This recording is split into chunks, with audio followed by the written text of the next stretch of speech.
How's it going, everybody? It's Nova, and welcome back to another episode from the KerPOWcraft server. It is episode number 10. Finally, we are double digits, and we are at the Ender, the very loud Ender. But we're here for a specific reason. Obviously, you can tell I have 40 levels, and I am also wearing some glasses. Yeah, that's a thing. So basically what I'm doing is I'm getting lots of levels because I'm trying to use something from the KerPOWcraft mod. And I should probably lower the Enderman sounds, but I'll probably do that in post. But once I get to 48 levels, I should be able to continue with my story. Alright, now that they've quieted down a bit, I can now explain back to what I was saying before. If for some reason I'm not able to edit out the sound or lower that sound in post.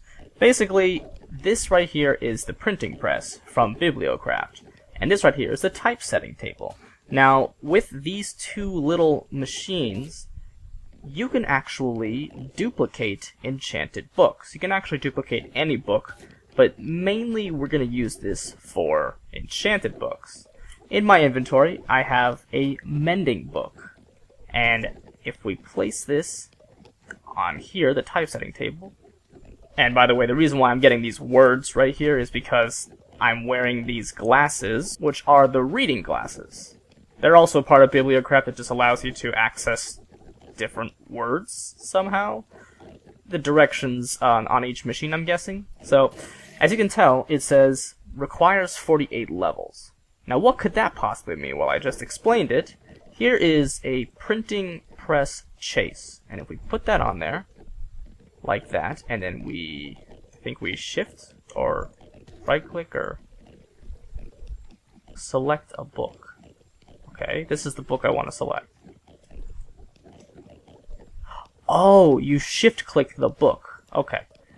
Well, that was kind of annoying, but anyway, so now we go over to the printing press, and you place this here, and inside, in this little part, there's actually ink sacs. You put ink sacs in here, and obviously there's books here, and what it does is does that. It gives you this, which is the same exact book that got absorbed in there.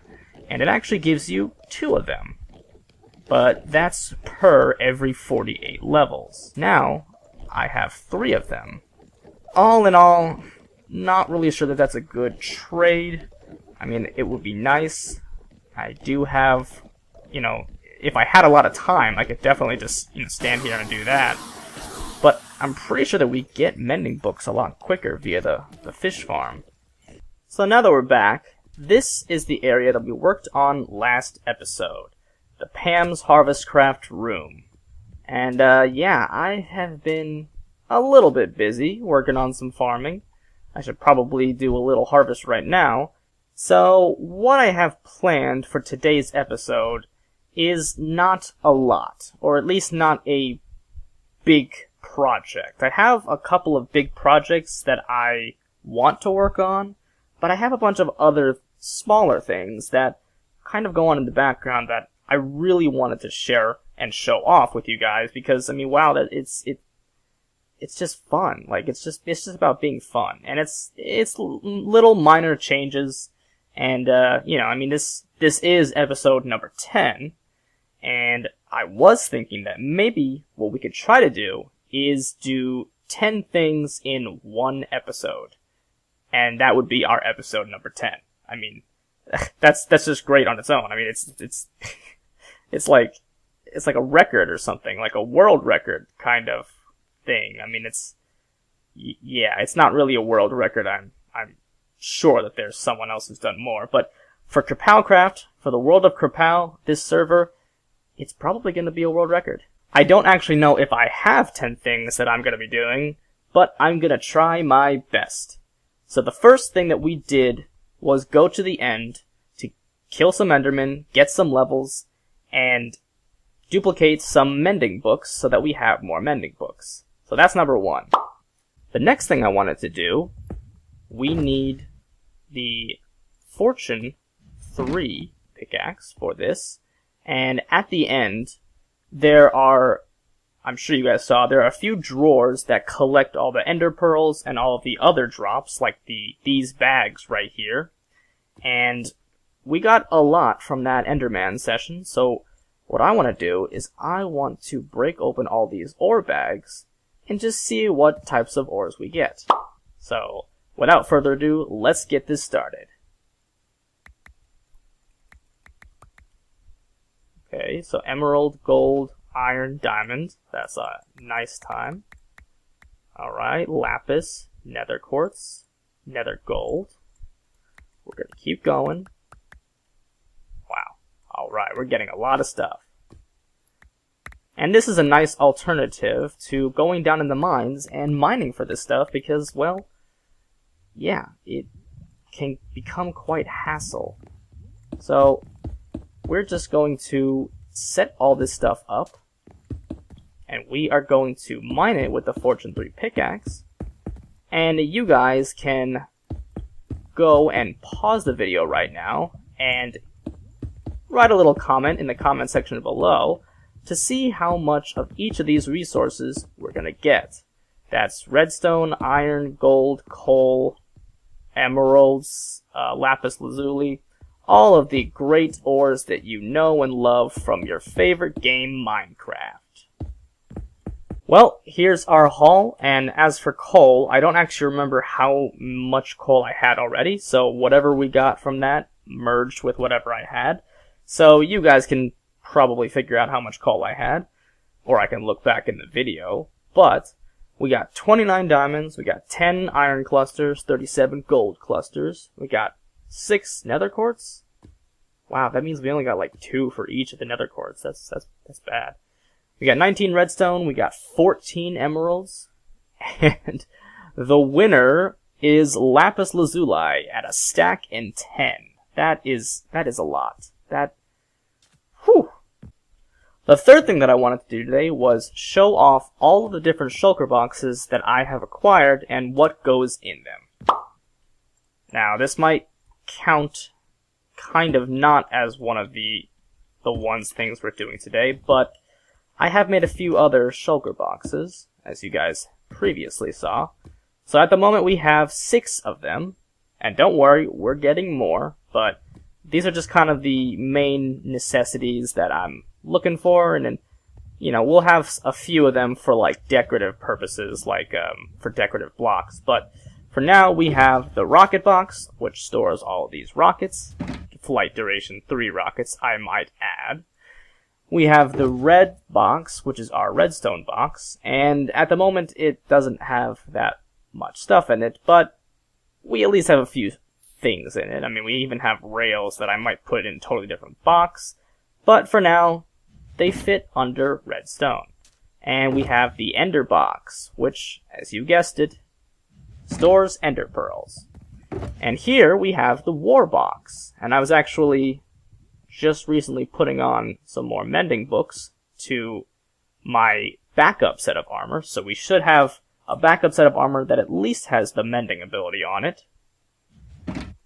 There's the treat box, which basically is just storing all of the food that I own. I mean, some of this stuff is stuff that I got at the Easter event.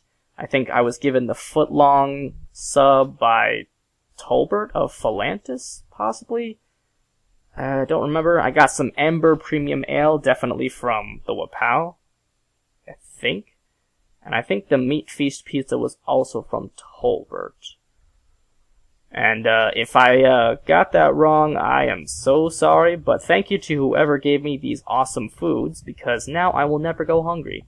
Got some more fish, and a cake, and all the golden apples that I have got this season. And last but not least, we have the toolbox, which basically just has everything that you can use. I mean, it's got a saddle for if I find a random horse, got a mega torch, got these engineer wrench, which these things can switch blocks. It's pretty cool. They can, not switch blocks, they can, see, look, they can flip blocks. So, like, if you place down a piston or something and you want it to change its direction, I think, yeah, that goes back normal. So, that's pretty cool. These, I like these engineer hammers. Shears if you want to get some sheep, some wool from sheep, or some leaves on the trees. Got a diamond hoe for all of our gardening needs. Got flint and steel for if the portal somehow gets broken. Got our eye chisel for if we're doing some decoration. Got the water bucket, along with the water bucket that I always carry, because that will give us an infinite water source. Some name tags if I find some mobs that I do not wish to despawn. A compass for, I don't know, for reasons if I can't open the F3 screen to look at the direction I'm in. The trowel for reasons you just saw. The diamond wand because, well, this is amazing. And we probably need to get a new one because this one's about to break. Some signs if I want to leave some messages. And, of course, the drawer keys for if I'm, I don't know, fixing someone's drawers or something. I don't know, something like that. So the next thing on the list is actually this place right here. I told you guys this was a shrine last episode, and I wasn't really lying. This is kind of a shrine, but this actually has some use. If we go over here, I can show you guys what it's all about. Alright. Look at that. It's got shulkers in it. Now you guys are probably wondering why there are shulkers in this building.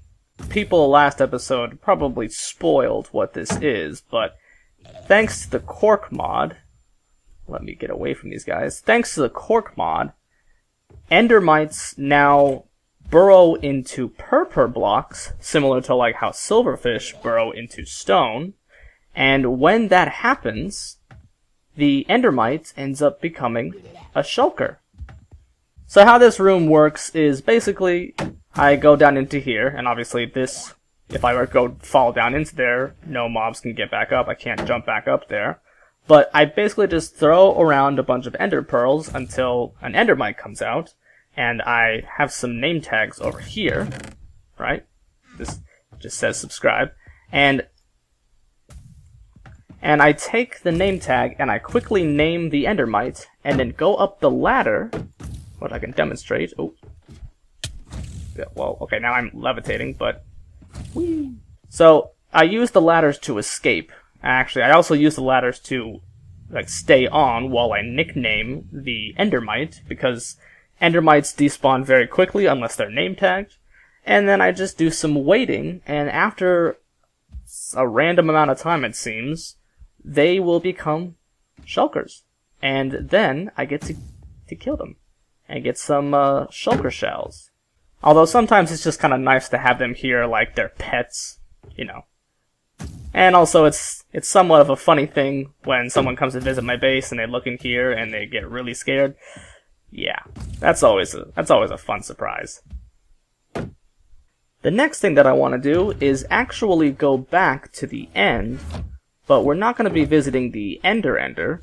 We are going to be visiting the End Islands, because, well, we did actually go to the End Islands once, but that was only due to a glitch, and that was way in the beginning. We didn't even have an Elytra, but that is what I want to look for. We're not going to necessarily be hunting for shulkers, but we are going to be hunting for Elytras. Alright, so I have found an end city and an end ship with it, and I think that this end ship has been unvisited, because I got one of the achievements. I got this one, the city at the end of the game. Go on in, what could happen? I actually did kill a shulker that was, I think, up there. So my guess is that this end ship has been unvisited. Yeah. Come on, open up. Alright, open up one more time. Alright. So I've already killed a few other shulkers, so nothing else over there to surprise me. Alright, what's in these chests? Ooh, wow. Iron leggings with mending on them. Man, you're wasting all the good enchantments on the bad armor. Another mending leggings with curse of binding. And I'm gonna take this little guy. Yeah. Yep, that's a shulker on top. So again, we have found another one fairly close that has been unvisited. Oh gosh. Oh gosh. There we go. I don't want to hit that Enderman. Okay, come on. You're almost dead. Just open up, little guy. Come on, you can do it. You can do it. Yeah, gotcha. I only really need 3 Elytras because, well, actually, I might need 4 Elytras because there's the one that I have on here. But in these 3 spots right here is where I'll put the 3 Elytras. So I think for now, getting 2 Elytras and having this one already is pretty good. What's in here?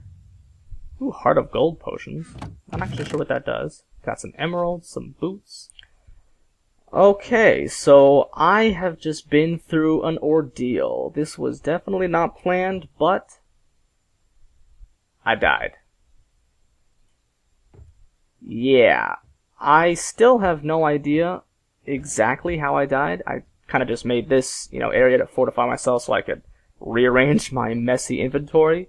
And as you can tell, I had to fly back with one of the Elytra that I had, and it almost broke because, well, when I died, where I spawned was, well, actually, no, I'm sorry. I spawned at home.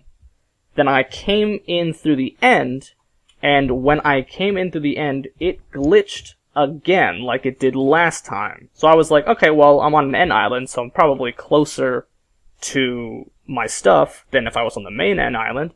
But no, I was actually 7,000 blocks away from it. Where it spawned must have been on an end island west of the main island, because I had to travel a very, very long way. I was traveling in the darkness for a very long time. Oh, no. Oh. I threw an ender pearl, and I glitched into a wall. But no matter what I did to mine, it wasn't mining.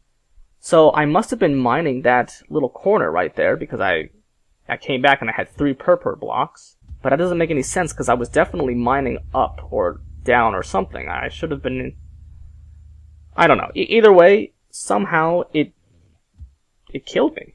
So I think what I'm going to do is I'm just going to organize my inventory for now, and then I am getting the heck out of here. Okay, now that we're back from that harrowing adventure, the next thing that I wanted to do was trap this zombie, or this zombie villager, in an area that I just created over there, right, that thing behind the furnaces, so that he can be in a better spot for us to create a zombie villager farm. So essentially, hi there, Mr. Creeper. Essentially, we're going to get the zombie villager to come all the way over here, fall into this, we'll jump out of there, and I've already kind of set up a little bit of the farm. Basically, the zombies are going to be attracted to the villager when I cure it from being a zombie villager. It'll attract a bunch of them, they'll fall in the hole, and we will deal with them some other way. We will sort them in a way so that they can, we can cure a bunch of zombie villagers and get a bunch of villagers. There's a roof over it, so even if it's daytime, we should be able to still... Oh, my goodness, what the... Okay, glad it didn't kill... Glad that creeper didn't kill the zombie villager. Uh-oh. Oh, good. He's there. Okay. There's no more creepers around, are there? Oh, yeah. There's actually a bunch, and already someone else coming towards here. Okay. But, yeah, so let's go cure him. We already have the advancement from when we cured some villagers with Tolbert and Caesar. Alright, so now we're gonna throw the potion at him. And, of course, we also get hit because I have not yet figured out how to throw a potion of weakness onto a zombie villager without hitting yourself. But here comes the golden apple. I can't even tell which... It looks like he has kind of like a black... Oh!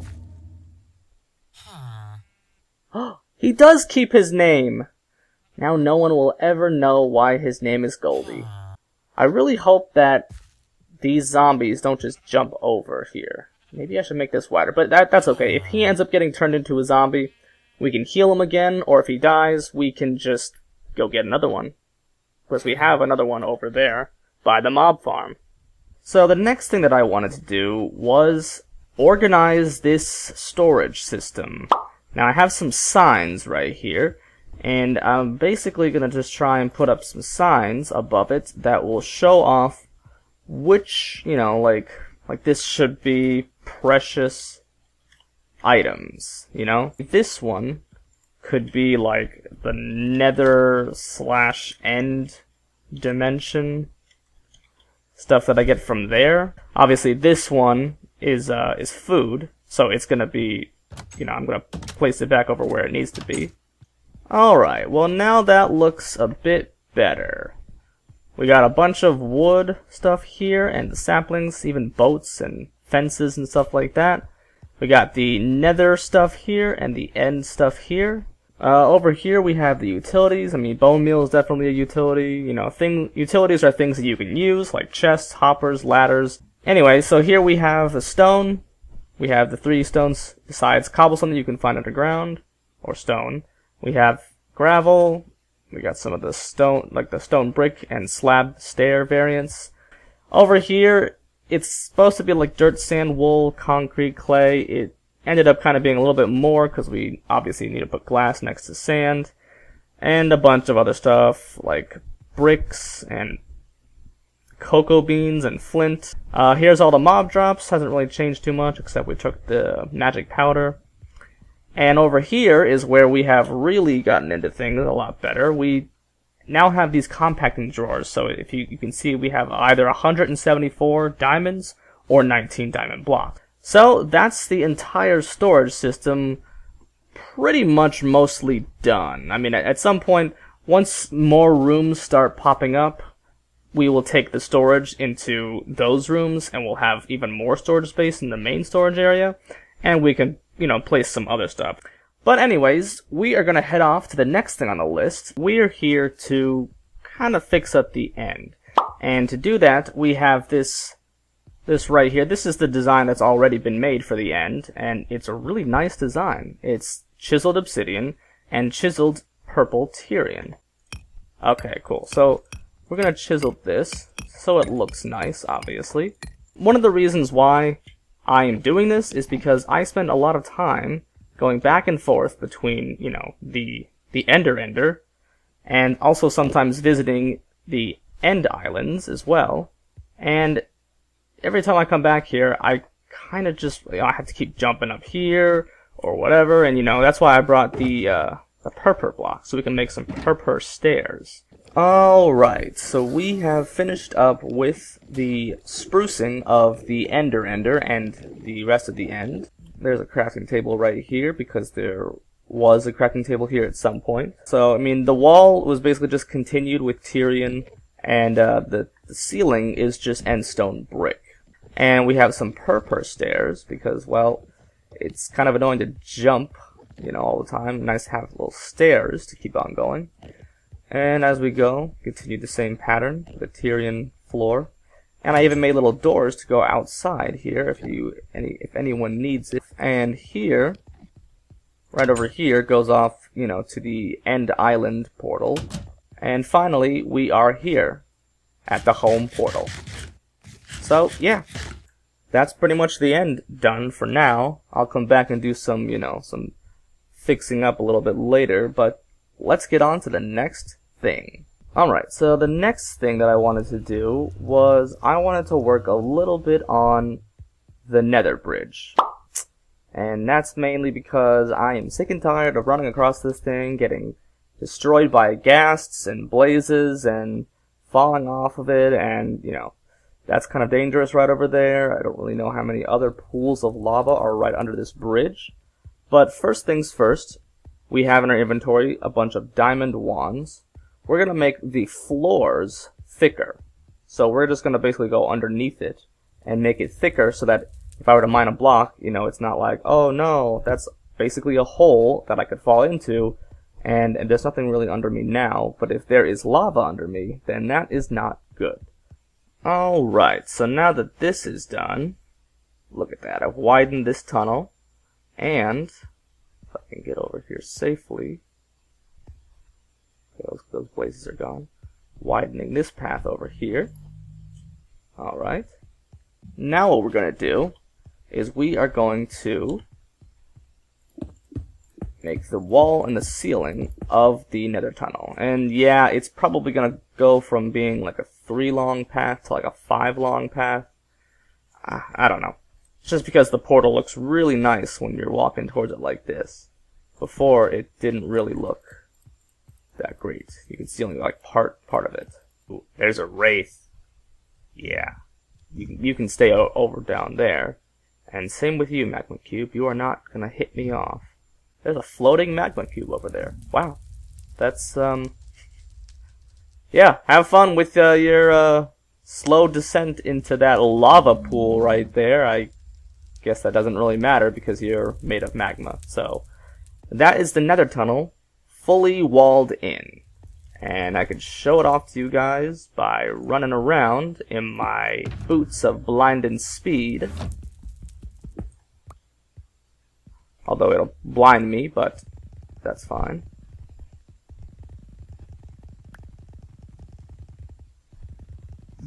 Whew. Alright, so now we get to the edge. I hope we don't fall off. Okay, wow. Alright, so now I am pretty walled in here, and I don't need to, be scared of blazes or ghasts, and I can basically just use these boots of blinding speed to get from home to spawn in a matter of mere seconds. So let's move on to the last thing that we're going to be doing today, the good old number 10. Alright, and as for the last thing that we're doing today, we are here at the Watchtower and Necessities, and there is actually a build going off to up here on this mountain up there, so we're not going to be looking over there because don't want to spoil anything, but we are going to be working on the path from here down to probably over there. And again, we're going to be focusing on a similar design to that little spawn platform right there with those stairs. I like that design, and I brought along some resources to use that we can obviously use to make that stuff. And I have my toolbox right here with a chisel where we can chisel out some stuff, and it'll be really easy. And as the sun sets once again, as it does many a time on the KerPOWcraft server, we have finished the path. And wow, I am a lot more happier. I'm a lot more proud of this path than I am with that kind of horrible looking grass path that we did before. Come on over here like, wow, what's this path? Like, wow, look at that place over there. Wow, and you just kind of go from here. Maybe I'll continue the path all the way to kind of around here.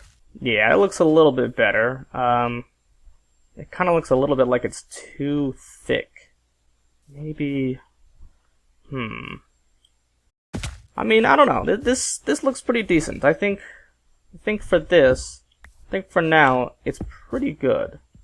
Maybe we'll do that thing where it's like spilling out of its like little border here, like the end of it is kind of like its own. It kind of goes off on its own.